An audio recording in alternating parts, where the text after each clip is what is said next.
Hi friends, ನಮಸ್ತೆ ಎಲ್ಲರಿಗೂ.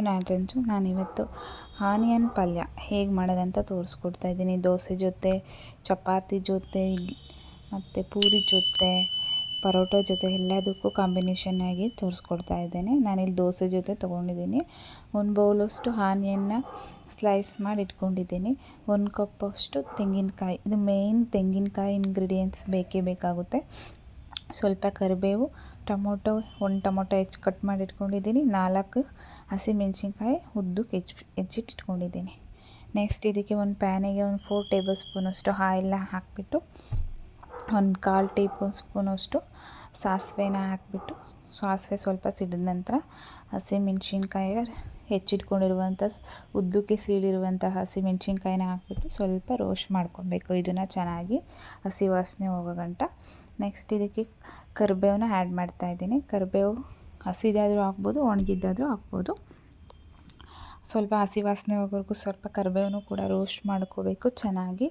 2 onion ಹಾಕೋಕ್ಕೂ ಮೊದಲು ಸ್ವಲ್ಪ ಈ ಹಸಿಮೆಣಸಿನ್ಕಾಯಿ ಇದೆಯಲ್ಲ, ಸ್ವಲ್ಪ ಎಣ್ಣೆಯಲ್ಲಿ ಸ್ವಲ್ಪ ರೋಸ್ಟ್ ಆಗಬೇಕು. ಅದಾದ ನಂತರ ಆನಿಯನ್ನ ಹಾಕಬೇಕು. ಇವಾಗ ಸ್ವಲ್ಪ ರೋಸ್ಟ್ ಆಗ್ತಾಯಿದೆ ನೋಡಿ. ಇದು ತುಂಬ ಈಸಿ ರೆಸಿಪಿ ಇದು. ಇವಾಗ ಆನಿಯನ್ ಹಾಕ್ತಾಯಿದ್ದೇನೆ. ನೋಡ್ತಾ ಇದ್ದೀರಲ್ಲ, ಈ ಥರ ಸ್ಲೈಸಾಗಿ ಕಟ್ ಮಾಡಿ ಇಟ್ಕೊಂಡಿರೋದು 4 ಆನಿಯನ್ನ ಕಟ್ ಮಾಡಿ ಈ ಥರ ಮೀಡಿಯಮ್ ಸೈಜ್ದು ಕಟ್ ಮಾಡಿ ಹಾಕ್ಕೊಂಡಿದ್ದೀನಿ. ಚೆನ್ನಾಗಿ ಇದನ್ನು ಸ್ವಲ್ಪ ರೋಸ್ಟ್ ಮಾಡ್ಕೋಬೇಕು. ಎಣ್ಣೆಯಲ್ಲಿ ಚೆನ್ನಾಗಿ ನೀರು ಬಿಡೋ ಗಂಟ ಸ್ವಲ್ಪ ರೋಸ್ಟ್ ಆಗಬೇಕು ಇದು ಆನಿಯನ್ನು. ಆ ಥರ ಆದ ನಂತರ ಈಗ ನೋಡ್ತಾ ಇದ್ದೀರಲ್ಲ ಆಗ್ತಾಯಿದೆ. ಈಗ ಟೊಮೊಟೊ ಆ್ಯಡ್ ಮಾಡ್ತಾಯಿದ್ದೀನಿ. ಟೊಮೊಟೊನೂ ಕೂಡ ಅಷ್ಟೇ ಚೆನ್ನಾಗಿ ಸ್ವಲ್ಪ ಸ್ಮೂತ್ ಆಗೋ ಥರ ಬೇಯಬೇಕು. ಆನಿಯನ್ ಜೊತೆ ಎಲ್ಲ ಚೆನ್ನಾಗಿ ಬೆಂದ ನಂತರ ಇದಕ್ಕೆ ತೆಂಗಿನಕಾಯಿ ಹಾಕಬೇಕಾಗುತ್ತೆ. ಫಸ್ಟೇ ಇದೆಲ್ಲ ಚೆನ್ನಾಗಿ ಬೇಯಬೇಕು. ಈ ಟೈಮಲ್ಲಿ ನೀವು ಸ್ವಲ್ಪ ಉಪ್ಪು ಆ್ಯಡ್ ಮಾಡ್ಕೋಬೇಕು, ರುಚಿಗೆ ತಕ್ಕಷ್ಟು. ಈಗ ನೋಡ್ತಾ ಇದ್ದೀರಲ್ಲ, ನಾನು ಉಪ್ಪು ಹಾಕ್ತಾಯಿದ್ದೀನಿ. ರುಚಿಗೆ ತಕ್ಕಷ್ಟು ಉಪ್ಪು ಆ್ಯಡ್ ಮಾಡಿಕೊಂಡು ಚೆನ್ನಾಗಿ ಸ್ವಲ್ಪ ಉಪ್ಪಿನ ಜೊತೆ ಈರುಳ್ಳಿ, ಮೆಣಸಿನ್ಕಾಯಿ ಮತ್ತು ಟೊಮೊಟೊ ಎಲ್ಲ ಚೆನ್ನಾಗಿ ಬೇಯಬೇಕು. ಆಗ ಅದು ಸ್ಮೂತಾಗಿ ಆಗುತ್ತೆ. ಈರುಳ್ಳಿ ಎಲ್ಲ ಗರಿ ಗರಿಯಾಗಿ ಈರುಳ್ಳಿ ಬರುತ್ತೆ. ಅದು ತಿನ್ನುವಾಗ ಅದು ಫ್ಲೇವರ್ ಬರುತ್ತೆ, ಆನಿಯನ್ ಫ್ಲೇವರ್ ಆ ಥರ ಆಗುತ್ತೆ. ಆ ಥರ ಈಗ ನೋಡ್ತಾ ಇದ್ದೀರಲ್ವ, ಎಲ್ಲ ಫುಲ್ ಎಲ್ಲ ಚೆನ್ನಾಗಿ ರೋಸ್ಟ್ ಆಗ್ತಾ ಇದೆ ಅಷ್ಟೂ. ಇನ್ನೂ ಸ್ವಲ್ಪ ಬೇಯಬೇಕಿದು.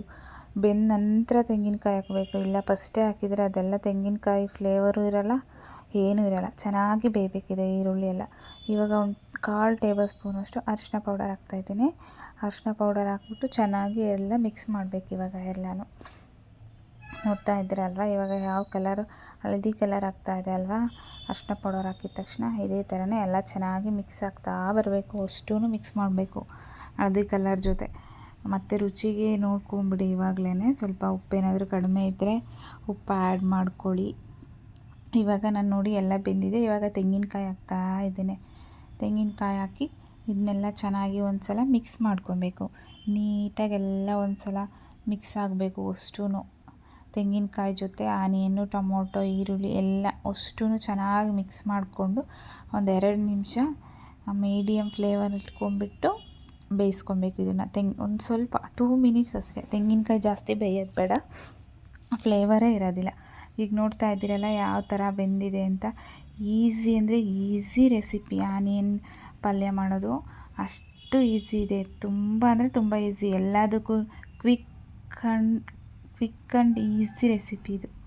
ನೋಡ್ತಾ ಇದ್ದೀರಲ್ವ, ಇದು ಚಪಾತಿ ಜೊತೆ, ಪೂರಿ ಜೊತೆ, ಪರೋಟ ಜೊತೆ, ದೋಸೆ ಜೊತೆ ಎಲ್ಲದಕ್ಕೂ ತುಂಬ ಈಸಿ ಇದೆ ಮಾಡೋದು. ಇದನ್ನು ನಾನು ದೋಸೆ ಜೊತೆ ಸರ್ವ್ ಮಾಡ್ತಾಯಿದ್ದೀನಿ. ನೋಡ್ತಾ ಇದ್ದೀರಲ್ವ ಯಾವ ಥರ ಕಾಣಿಸ್ತಾ ಇದೆ ಅಂತ. ನೋಡಿದ್ರೇ ಈಗಲೇ ತಿನ್ನಬೇಕಂತ ಅನಿಸುತ್ತೆ, ಅಷ್ಟು ಚೆಂದ ಕಾಣಕತ್ತದೆ. ಫಸ್ಟ್ ಟೈಮ್ ನನ್ನ ಚಾನಲ್ ಏನಾದರೂ ನೋಡ್ತಾ ಇದ್ದರೆ ಪ್ಲೀಸ್ ಲೈಕ್, ಶೇರ್, ಕಮೆಂಟ್ ಮಾಡಿ, ಸಬ್ಸ್ಕ್ರೈಬ್ ಮಾಡಿ. Thank you.